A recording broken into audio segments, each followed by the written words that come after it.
Ah, after the meeting, you can find this recording in the channel version of Microsoft Stream. Yeah, okay. So this is the discussion about Hans Christian Andersen's The Little Mermaid. I typed everything out from this book that I Oh, had. wow. Yeah, for you all.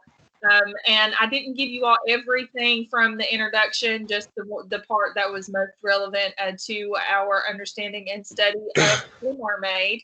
And it was a much longer fairy tale than I had originally imagined, but I'm a little bit relieved that it was The Little Mermaid because it was among the shorter of all of the readings that were available in the Survey Monkey for you all to vote about. And although I would have been really excited if we had all chosen Pinocchio, it would have taken me forever because that's a novel. Pinocchio is a novel. It's a children's novel, so it would be shorter. But I think that this was much more manageable reading for everybody. So the Little Mermaid, did it surprise you? Yeah, a little bit. I mean, I've heard stuff about it, but like it did. Oh, yeah. I had no idea it was going to involve like souls or like the seeking of an immortal soul. Yeah, it has some religious aspect to it. Remember? Good. I expected it to be more tragic, like from what everybody talks about it. I mean, it was, depressing, but I'm like, well, I thought this was going to be a lot more brutal than it was. It is pretty brutal. Yeah, but I don't know what I expected, but it was a lot worse than this. Okay. I mean, it's not like Cinderella where don't the evil stepsisters get their eyes plucked out at the end and like their ankle slit or something like that at the end of Cinderella? That's pretty cool.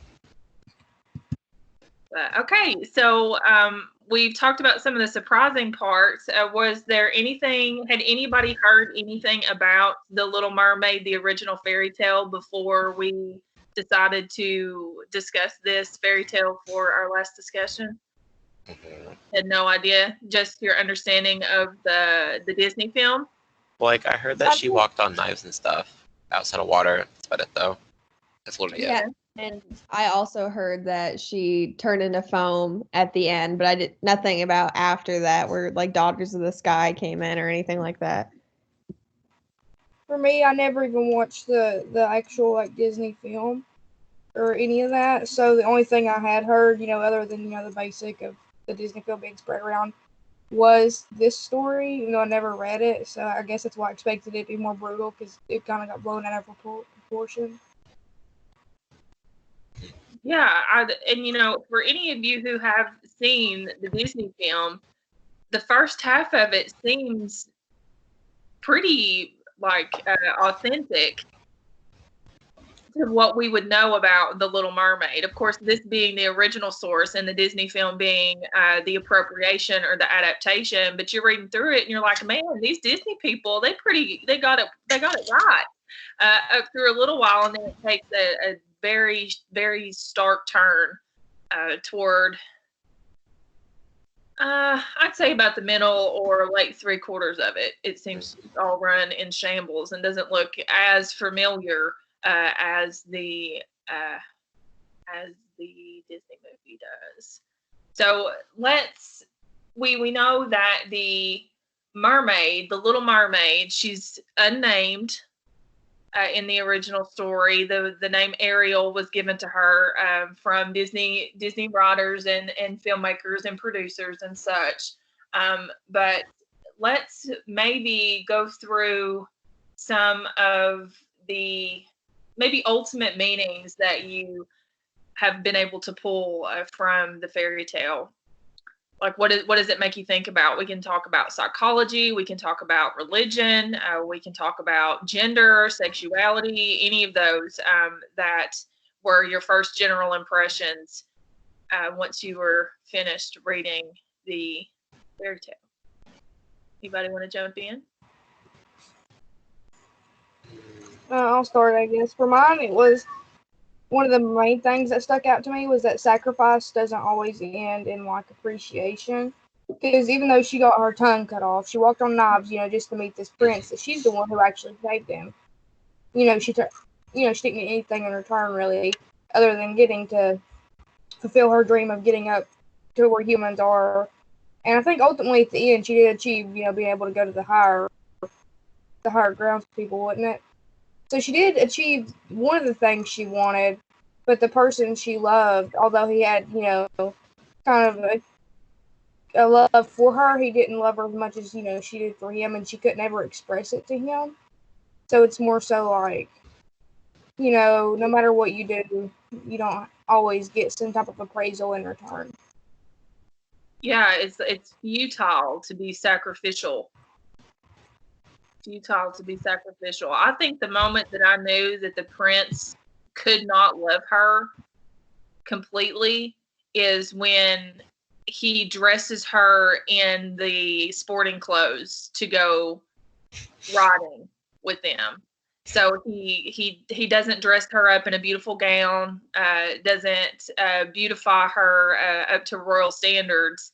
He puts on sporting goods and sporting clothes on her so that she could ride along with him.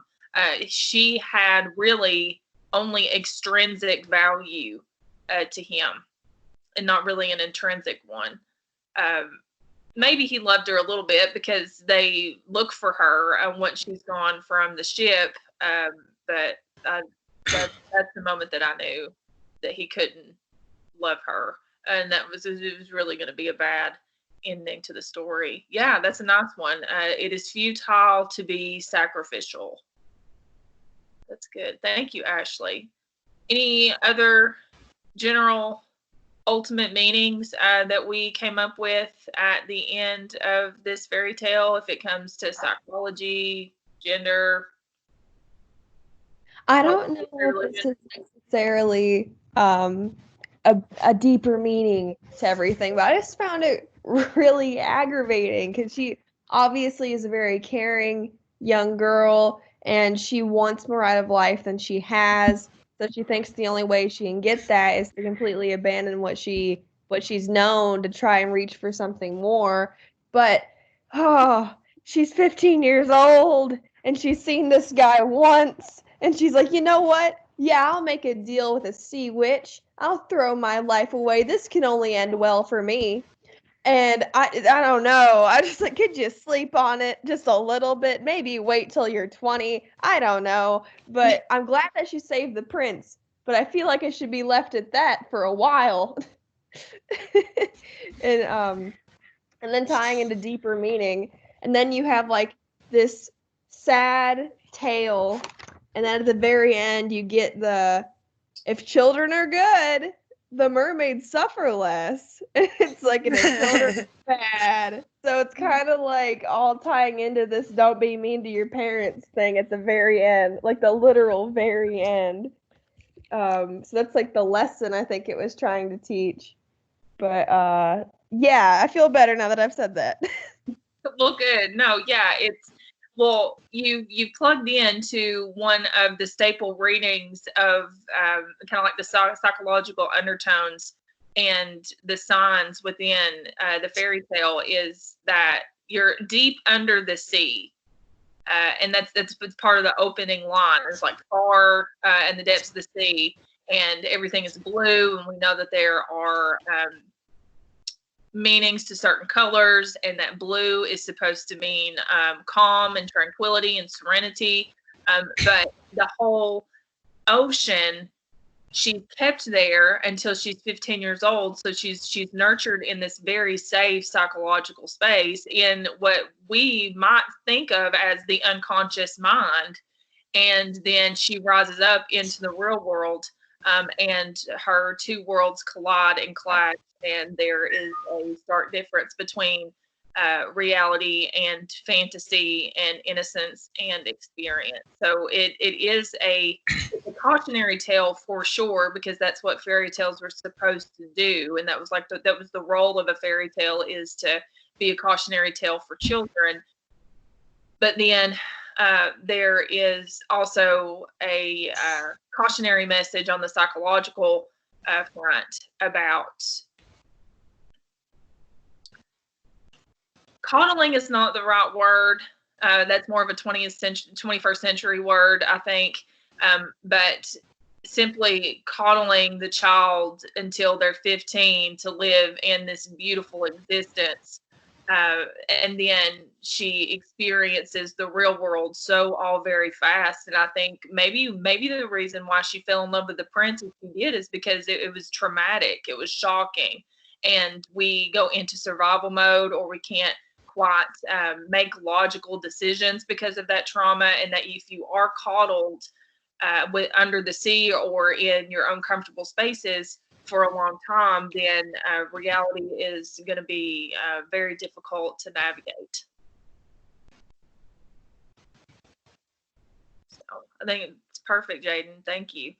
It irritates me too. And I see girls, too, in my classes that they're all just goo-goo over a guy. And I'm like, But then the same thing goes for the boys too. I'm like, I think y'all need to wait a little bit. You're just a little bit obsessed. You're stressed out because of college, and you're needing an outlet for sure. Okay. So it is Alex's turn. Okay, so Andersen, I think I was reading up, and he definitely had experience with same-sex attraction with a guy named Edward Cullen, right? Yup. So basically, what I got from it was, so back then, like, what was it, like 18 something, or was it? It was a long time ago, 1847 or something like that. Right. He, the LGBTQ community was really looked down upon, and like it felt like he had his voice taken away because he loved this man so much. Like he was sending him letters, but the man ended up marrying another woman, and that's kind of where I think the story sparked from, because how Little Mermaid had her voice taken away, he also felt like his voice was taken away, and he couldn't express how he felt to this man, and then he ended up marrying another woman and left Hans heartbroken, and I guess that's where her heart will explode kind of thing sparked from. So I guess I kind of made that parallel between those two. Very nice. So you did some of the extra supplementary reading too, and in the introduction to the story. That makes me happy. We know that much about Hans Christian Andersen. Some would even say that he was bisexual because he did have romantic relationships with women. But all in all, I'm not so sure, typing his sexuality really matters in the long run for how we read these fairy tales on a surface level. But I like this because it's biographical criticism. I'm a new historicist. I love biographical criticism too, and new historicism is a birth child of biographical criticism anyway, and it helps me to better understand his mental predisposition whenever he was writing this story. And it came from a very painful place, as most a lot of literature would be, especially if it's of the fairy tale or gothic strain. It would make sense. The Little Mermaid is sexless. She doesn't seem to have much control over her own life, but then the little bit of control that she has, she makes the wrong choices. And I think that maybe Hans Christian Andersen would believe, like, I have these instincts. There are things that I want, and then in the ways that I try to get them, it doesn't seem to actually bring those desires or his goals or whatever they may be into fruition. Yeah. And that he is othered, not like the human world. He felt so isolated. If you read in some of the other biographical information about Hans Christian Andersen, he was a terribly awkward man. Terribly awkward. Social anxiety. It was very difficult for him to hold a conversation. He seemed very uncomfortable, even in his nonverbals, that he was fidgety. He wouldn't look people in the eye. So he would even more feel like not just a social outcast, but maybe even a biological outcast, because he really didn't have anybody like him around him. Because just as Alex said, how comfortable would somebody in 1847 be to be out and find somebody like them that knew what he felt? And it didn't seem that anybody in the whole story really felt like the Little Mermaid did. and her sisters and her family empathized with her and loved her very much, but didn't quite understand it fully because they hadn't experienced what she had. Very nice, Alex.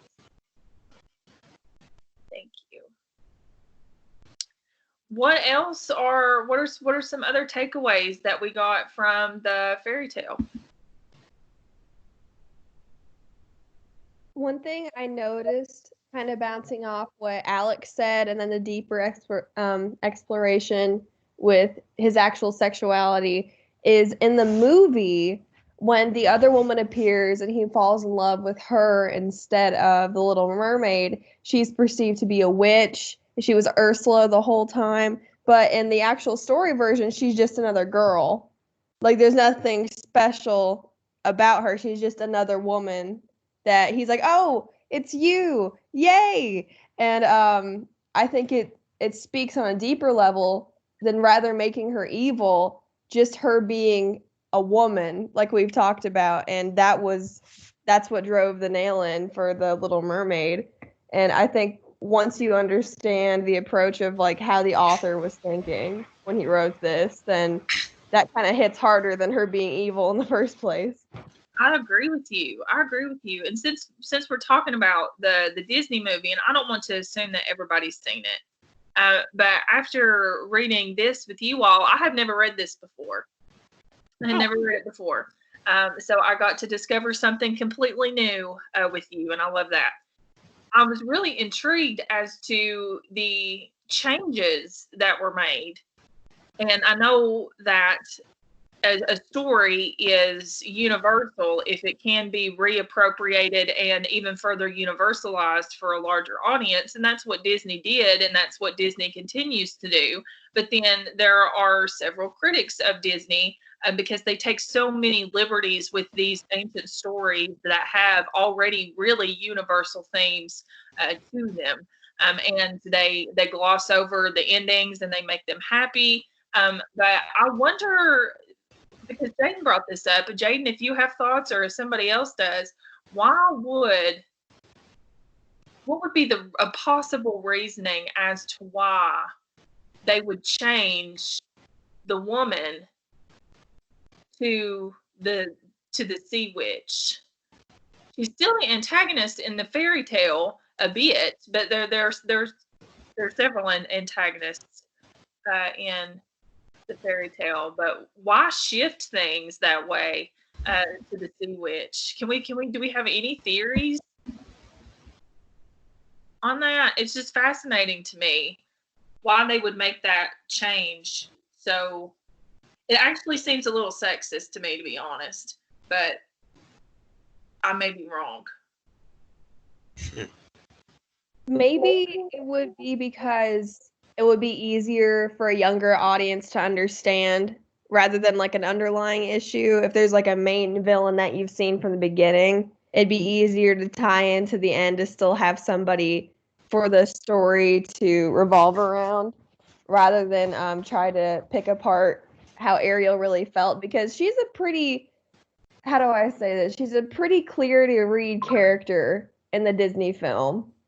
Like, she makes it very clear what she wants at the beginning, and how like she feels about that, and through the progression of the story, she doesn't change all that much, rather than like the levels of Andersen's. But I think maybe it'd just be easier for a younger audience to understand what was going on. Yeah.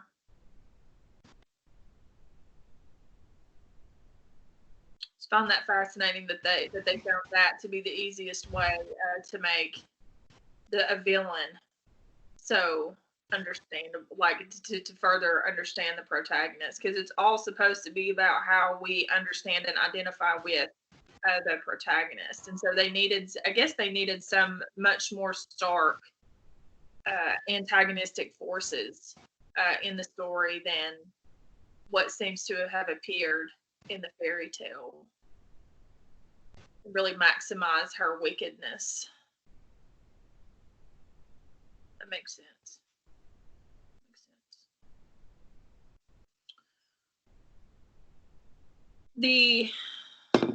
Anybody else? have some takeaways from the fairy tale? One thing going off about what we just talked about that I really enjoyed was when Ariel was going to jump into the ocean to turn into sea foam. She wasn't mad at the woman like we're usually taught to do. Like, you know, if you get cheated on, I guess, or if you love somebody and they choose somebody else, people usually get mad at both parties. Ariel kissed her and, you know, said her goodbyes. I mean, she wasn't angry when she left. And her sisters, I guess, kind of wanted her to be just for their own, you know, selfish. If I want my sister back, which is understandable. I just like how the mermaid treated it in the story more so. Like, I understand why he doesn't want me, even though I'm the one who saved him. He doesn't know. So I'm just going to let them live their life happily without taking him away, from her like she took him away from me, and letting her have that pain that she did. Yeah. It's heartbreaking.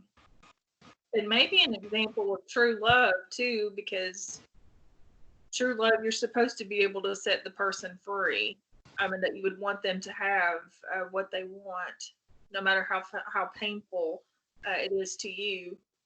Yeah, I found that rather tender and soft, and she is tender and soft the entire fairy tale.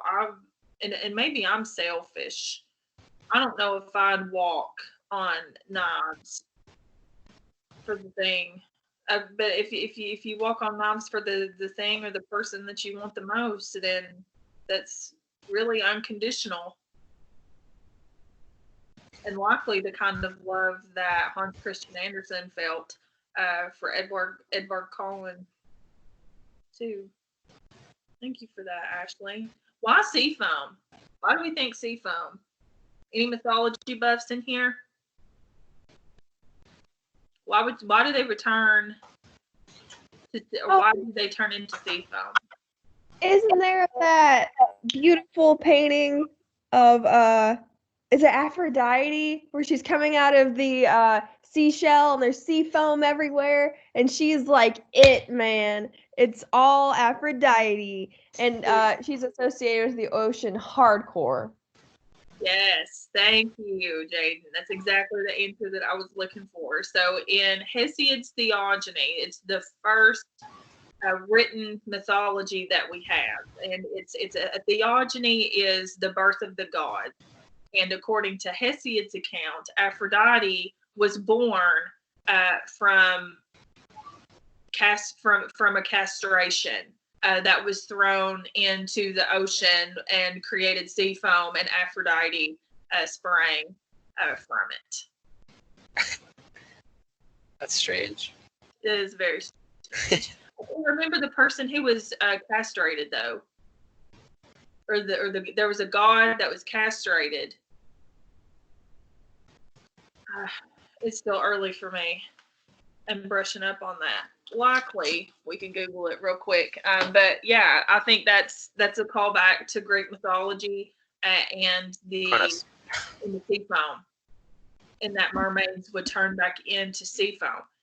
Has anybody done any kind of research or learned anything else about mermaids? Because there's no universal understanding about mermaids because they have been used in the lore of several cultures.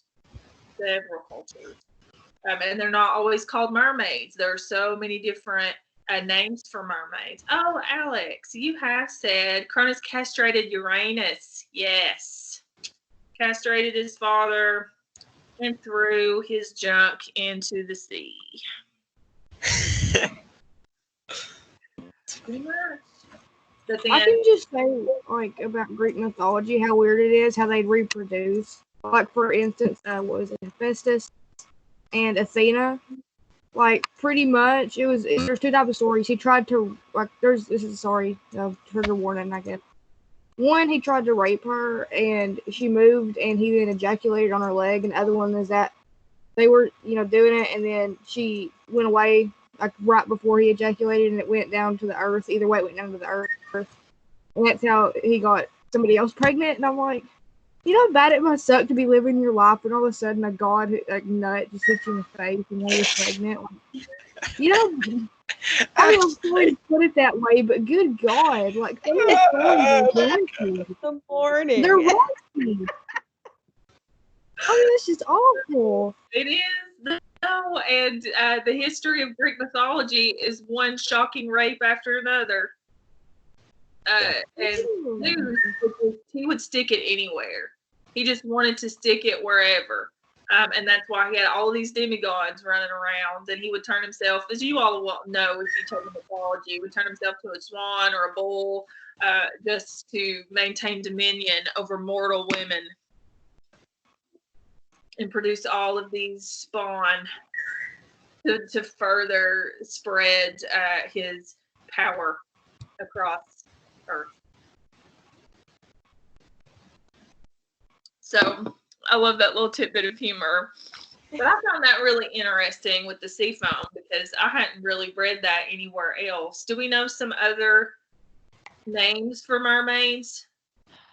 One thing I was thrilled about that they included in this is the fact they took like the siren aspect of mermaids where they all sang together and like they weren't luring sailors to their death, but they were trying to ease them as they came to the bottom of the ocean where they would inevitably drown. They're like, it's not bad, don't worry. And it said like their singing was beyond that of what a human could do, which is like textbook siren if you know like pirate lore and stuff like that.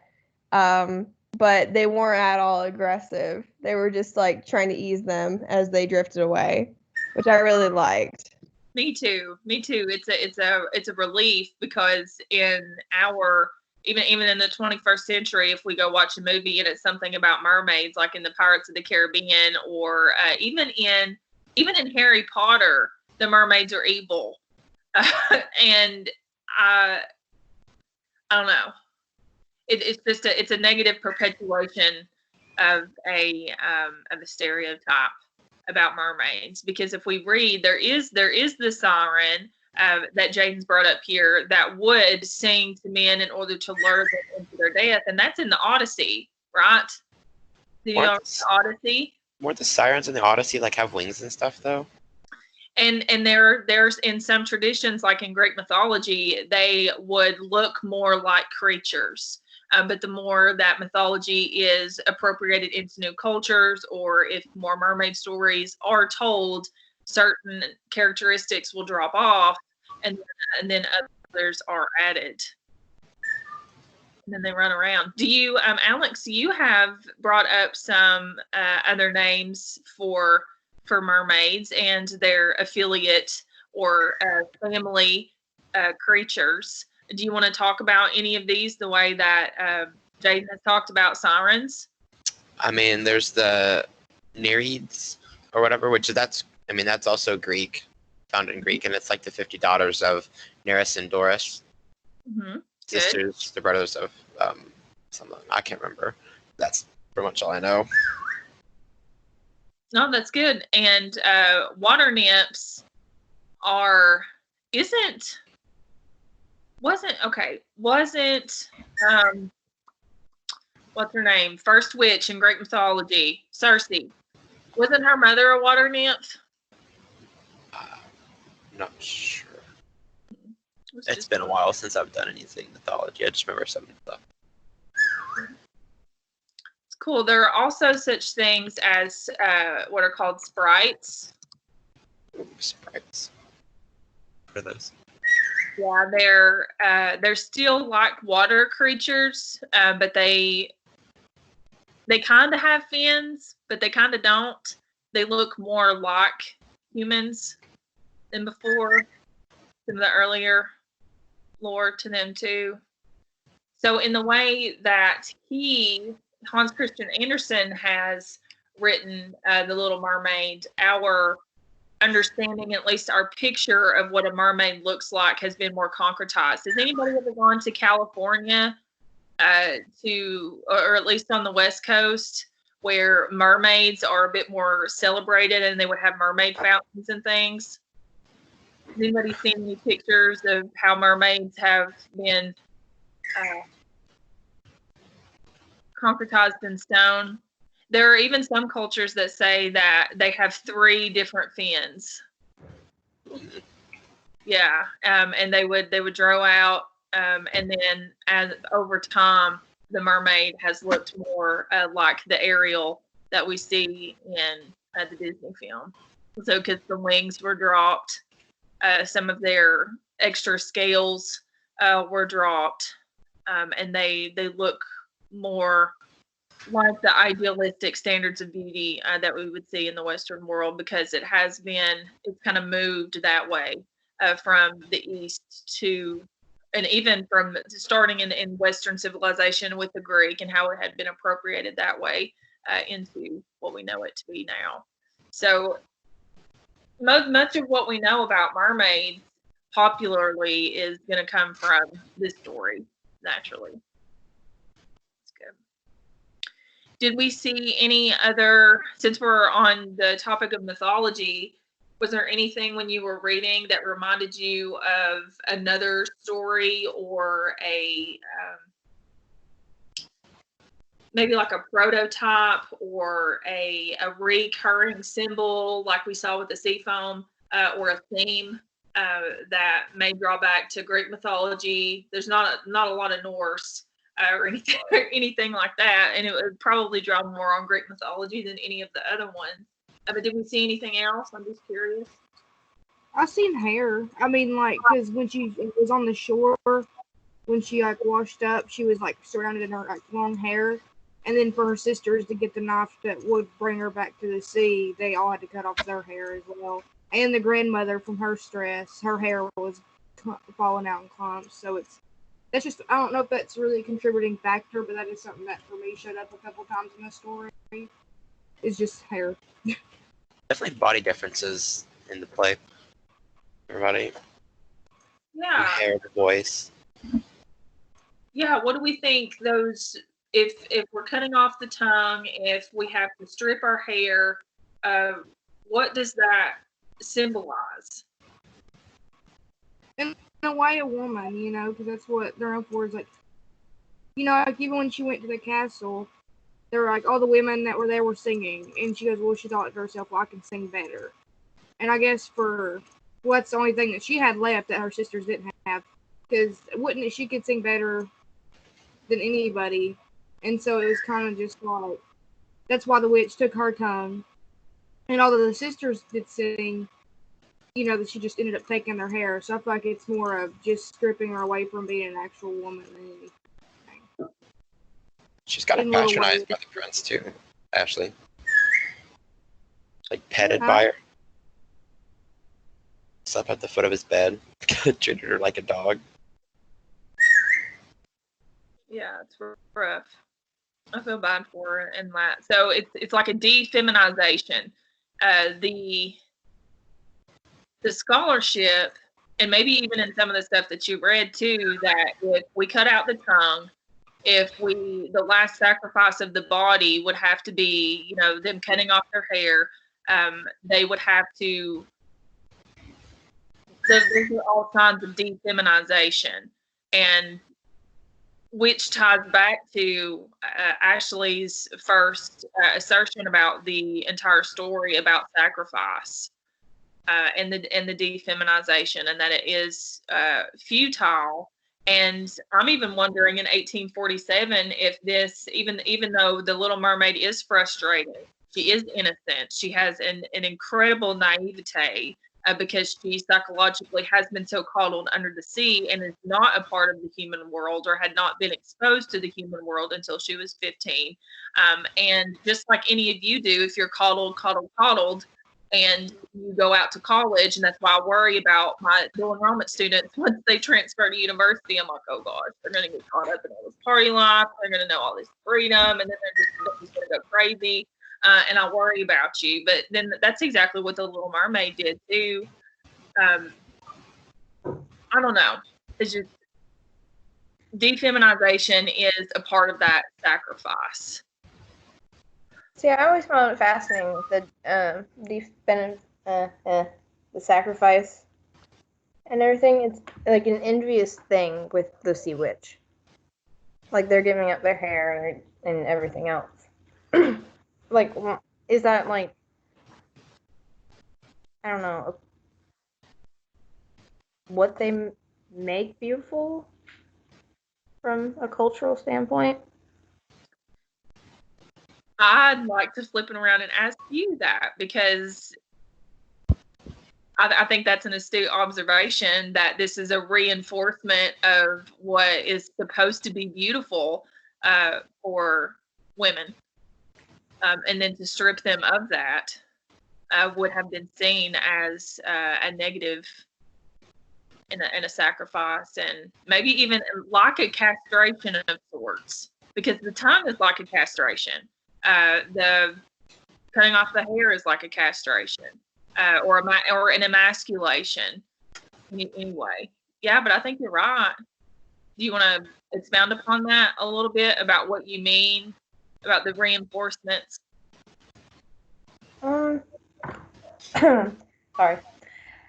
I think that it's interesting to watch that that's what they sacrifice to gain other things, is the aspects of beauty. And that's what the Sea Witch is, like, requesting from them. Is what their best qualities are. Does that make you sad? No, it's just interesting. It makes me sad a little bit. Like, it kind of makes me wonder, like, you're like, oh, is your best quality what makes you you, though? Or is it the little things that add up as well? I would want to believe the latter. But in the history of civilization in the Western world and in our literature, it is the opposite. Until we have people come around and try to set the record straight and resubvert, deconstruct some of those staple recurring symbols over and over in stories that would qualify what it means to be feminine, but also what would qualify to be masculine too. What do we think about the prince? We talked a lot about the mermaid, but what do we think about this guy? I mean, do we blame him?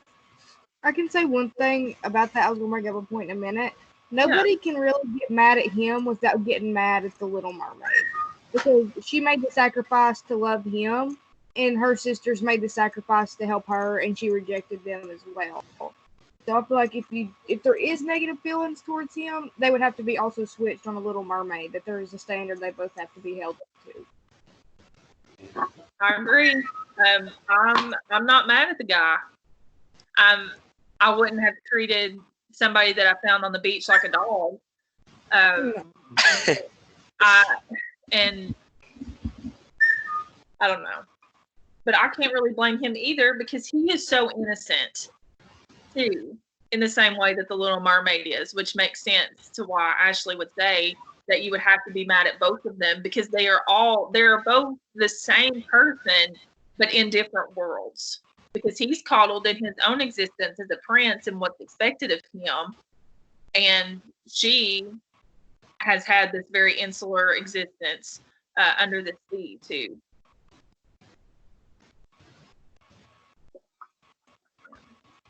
Anybody else? Another point is also, I feel like you can't get mad at him because, again, he didn't know. Like, imagine being 15, right? You go to the beach because, you're just chilling at the beach, and there's some naked chick who can't talk, and you're like, well, I'll take her in.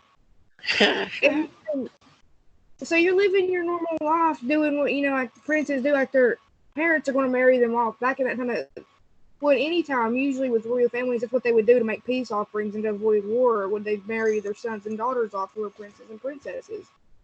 So what are you going to choose? A war? Because you want to, love this naked girl you find on the beach? Or go by your dad's rules, you look up, that's the girl who found you after you just drowned, even though it was really, the naked girl. It was this one, but you don't know that because, naked girl can't talk. I mean, really, you can't really get mad at them or anything, because what would you do? You'd be like, yeah, I'm going to go do my thing, and I wouldn't treat her like a dog, no, but it's kind of just like, you can't hold that against them at all, because He don't know. We know because we have narrators insight, and their voice and how she's feeling. He's just vibing, He's just doing his normal day-to-day thing. And it's really sad in a way because that makes you feel, well, what have I been kind of ignorant to when somebody feels that way? Have I turned somebody into seafoam? As a metaphor, like, it's really sad. But still, you can really hold some people accountable because they don't know any better. Yeah. I really don't think he knows any better. I really don't. I also find it interesting in contrast to the Disney film. The domineering presence over the Little Mermaid's life is her father in the film. But in the fairy tale, it's not the father. It's her grandmother. Why do we think... What do we make of that switch? Why is it important that in the fairy tale that her main counsel be her grandmother? Disney's sexist in the story. I was looking into that actually, and they were saying that in the Disney film that Scuttle, even though he's an idiot, is kind of the embodiment of the grandmother telling her about the human world and stuff. Which I found that really fascinating. I was like, okay, just dumb down the nice, good, smart, intelligent person that knows a lot about what she's about to get into. Sure, yeah, and she still has that, and they were able to.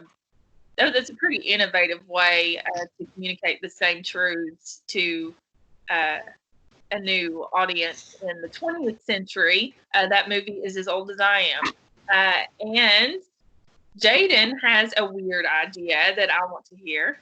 Okay. I don't know how to word this better than what I'm going to say. So I think she might have daddy issues because, listen, if it said from the beginning, her father is kind of like preoccupied, so the mother does a lot of the raising of the 5 girls and everything, and she doesn't get a lot of attention from her father, but that's okay because she doesn't seem upset by it, but it might be like a subconscious thing where she wants some male attention. So this first male that she sees who's relative to her age, she's like, oh my gosh, this is the bee's knees. And she might think subconsciously she needs that to be happy, like some sort of male presence. So that's might be like an additional focus on why she's so obsessed and like deeply in love with the prince, because that's a male she can try and relate to in some way. That's a lot like her father, at least in theory, in the fairy tale.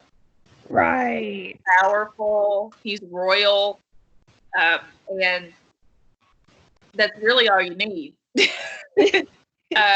for somebody who has such what seems to be not a very close relationship with her father in the fairy tale, and so she has more maternal guidance than she would paternal guidance. So that's probably the key. All these people who had studied the Little Mermaid in the fairy tale, they thought exactly what Jaden thought. This girl's got daddy issues. We need to make those daddy issues more apparent in the film. And if they do have those daddy issues, then that's one of the transformative parts of the story, is that you can have maybe in the end with a cleaner, happier ending, a better relationship with your spouse if you are a heterosexual female and you marry a man, and your father at the same time. Because at the end of The Little Mermaid, all is well, right? He's okay that she is going to be human, and he kind of steps aside his dominion over her. And then that's that. That answers my question. I'm satisfied. That's why they changed it. Brilliant. On you, Jaden. That's great. Daddy issues to find so many of these female characters again and again and again. Daddy issues, daddy issues. I just told one of my friends this week, she was talking about this failed relationship of hers. And I said, Jenna, honey, I know that you know this, but you need to hear it out loud from me. You've got daddy issues, and you need to stop going after these ex-military types that are hateful like your father is. And she was like, but she needed to hear it.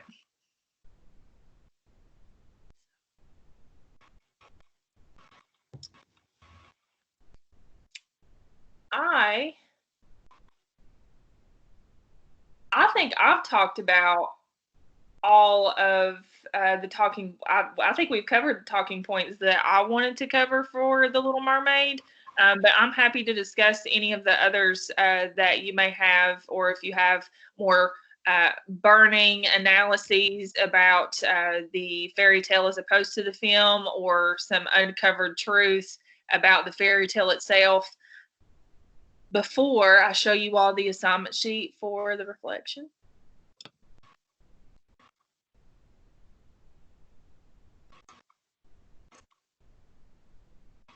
Anything?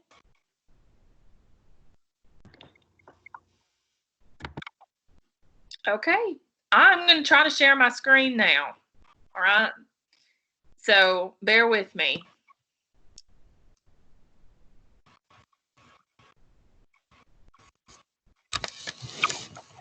My entire screen. Share.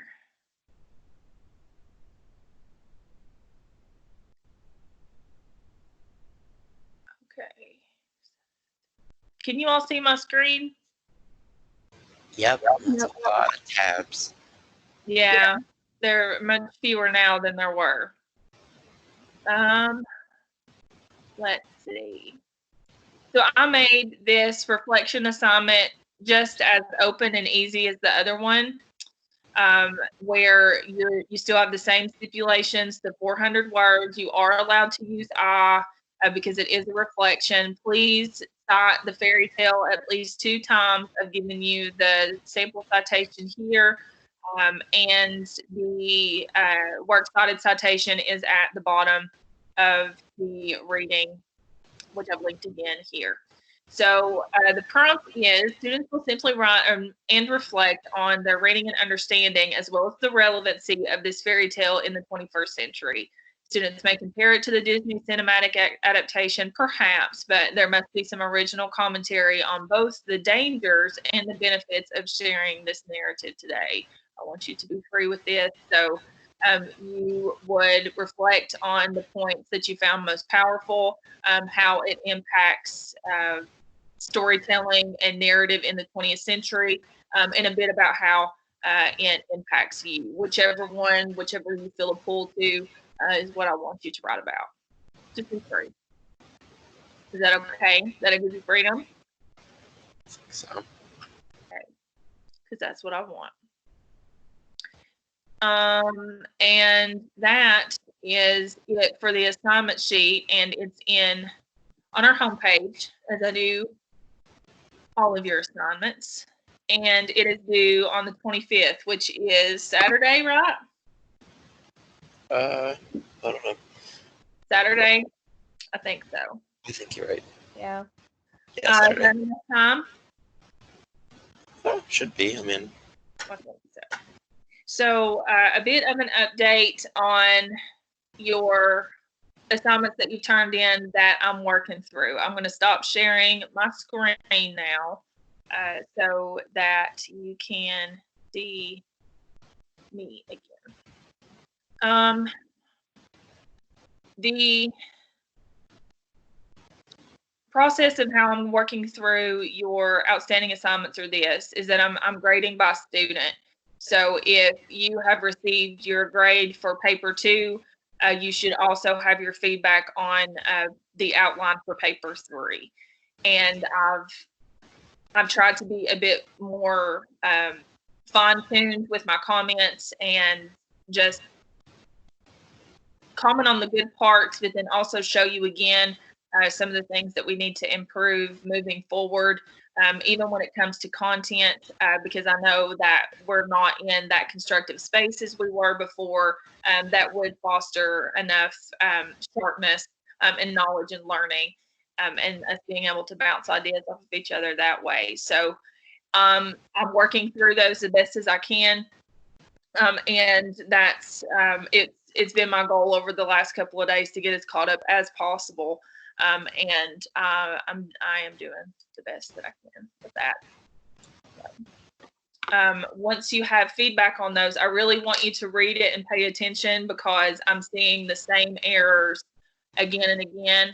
And I know that this is a very difficult time for everybody, and sometimes even under stress, we forget some of the rules, and I am a bit gracious about that. But then I also know that all of you will be starting college or continuing with your dual enrollment experience if you're a junior, and I want to make sure that, you know, that you're going to be okay, and that you're putting the commas where you're supposed to, and you're blocking things the way that you should be, and that we're commenting on the quotes the way that we should be too, because I don't want you to get into college and flounder.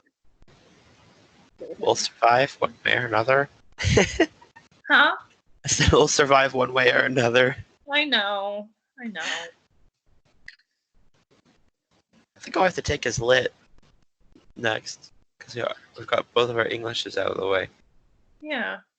Is that the experience for everybody else? Is just a lit? Yeah, these credits will transfer over.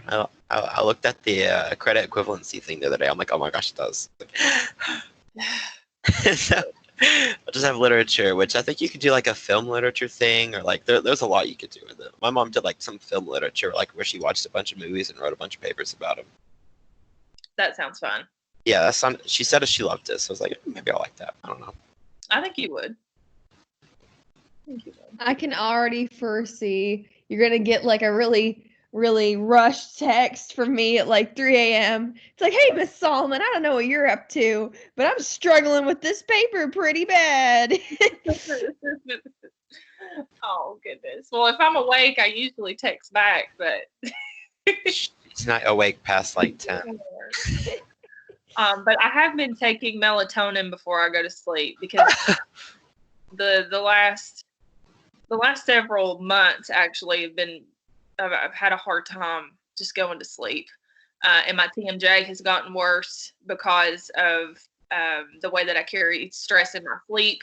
And so my mom, the great nurse practitioner that she is, she said, you need to take melatonin so you can just fall asleep, and not be thinking about all of those stresses as you fall asleep, and then maybe you won't carry so much stress in your jaw and further inflame it. And I was like, well, okay. But it seems to work a little bit. So if anybody's having trouble going to sleep, just take some melatonin about 20 minutes before you want to go to sleep, and it'll knock you out. This paper 3 is going to be difficult. Anybody have questions about the paper 3? Nothing I can think of other than my rushed outline. You can tell. You had all of the ideas and staples there. Don't worry, I'll craft a beautiful essay at the end. But like, that was don't worry about it. Oh my gosh. My outline, I didn't realize it until I looked just for giggles. I had like an almost 600 word count on my outline. And I'm like, dude, what did I do? Well, I don't mind that, because that shows me that you have 600 of the words already, and that the actual composition of the paper may not be as strenuous because you've gotten a lot of planning out of the way beforehand. That has to be the biggest outline I've ever done, I think. And I didn't even realize it was that big. I just had to get all my points in there. Hold on, I want to check how much mine was, because mine was really long. I don't think mine was that long, because I kind of threw mine together in like a matter of 2 hours. Just kind of like, yeah, it's fine though. The essay should be better. I left an apology when I turned in my outline, by the way. No, I did see it. It made me giggle. Y'all are cute. It's gonna be fun. It's gonna be good. So. I had 668. Look at you, Jacob and Ashley, little word count twinsies. I don't think I had near that much. I probably had like 6. I had 932. Lauren! Well, Lauren always writes a novel. What the heck? Yeah, Lauren's gonna be a star English major, and she's already well on her way if she's writing 900 word outlines. Yeah, Lauren, write me a book already. I mean, it's kind of funny because I did that really late and I wasn't actually proud of it at all. I was like, I just needed to get it done. I was already in the mindset of like, if I don't get it done, I don't get it done on time. I was like, I'll just turn it in late. I turned it in at 11:55 and I was like, good enough for me. Oh, Lauren, I couldn't cut it that close. To me, 11:55 is right on time. I was just like y'all. I was working right up till 11:59 p.m. before I turned stuff in. Oh, I did hit 600. I was 670. Oh my gosh. We're all up there. Isn't Yeah. that great? It's fun. I'm really excited for this paper. I don't know why. I really like what we're writing about. What did you guys use for your prompts? I don't want to talk about it. I did Arthur Miller. I did the second one. I don't know word for word, but I chose looking into memory for the Glass Menagerie. I feel like that's going to be really fun to write about. that should be good. I chose that one too, but I asked Miss Solomon for so much help, and I figured that I didn't read it right, like what she had tried to help me with, and that she want to read my outline and be like, I literally told you how to do this the right way, and you messed up so horrible. I won't be mad at you. I'm sure it's right. And even if it needs just a little bit of tweaking, I'm sure it's almost perfect. We'll all be okay. Well, folks, I am happy with our run through of The Little Mermaid. You all understand your reflection assignment. Basically, what you are tasked to do, aside from writing your reflection assignment, is to wait on me to give you your feedback. Once you have your feedback for both paper 2, which I want you to look at those so that you all can have the argumentative quality from your paper 2 and my comments about your argumentative quality so that you can recreate that in your paper 3. And of course, your outline for paper 3, where I try to give you some advice about cohesion, what to maybe expound upon, and help you with some of the word choice stuff. And your final draft of paper 3 is due May 2nd. And May 2nd, May 2nd is 2 Saturdays from now. I can't believe that this class is already coming to an end. So that's due May 2nd. Another thing that you all can be doing in the meantime is studying for the post-test. I can post that review on the homepage too. But those are the last 3 things that you have left. Are we gonna have another meeting before the post test? And like we did in the first one? Like where we or no? I mean, I don't know. Well, I mean, we can if you want. Like just where we talk about the review thing? I don't know if that's what people want to do. Sure, I can. I can share my screen and have people here that elect to be here. Yeah. Okay. What do y'all think about that? Yeah, let's do it. You know That'd be it. fun. Oh my gosh. Okay. Okay. Do we want to do that next Wednesday? That's fine. I don't care. Whatever. Okay. Let's do next Wednesday at 10:30. Alrighty. That's the 29th, April 29th at 10:30. Ready. For us to talk about the post-test.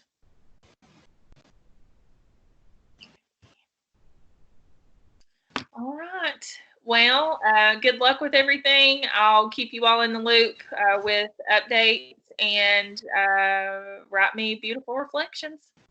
We will. Okay. I'll Yeah. see you all soon next week. Thank you. Yeah. So Bye bye. Bye. Bye.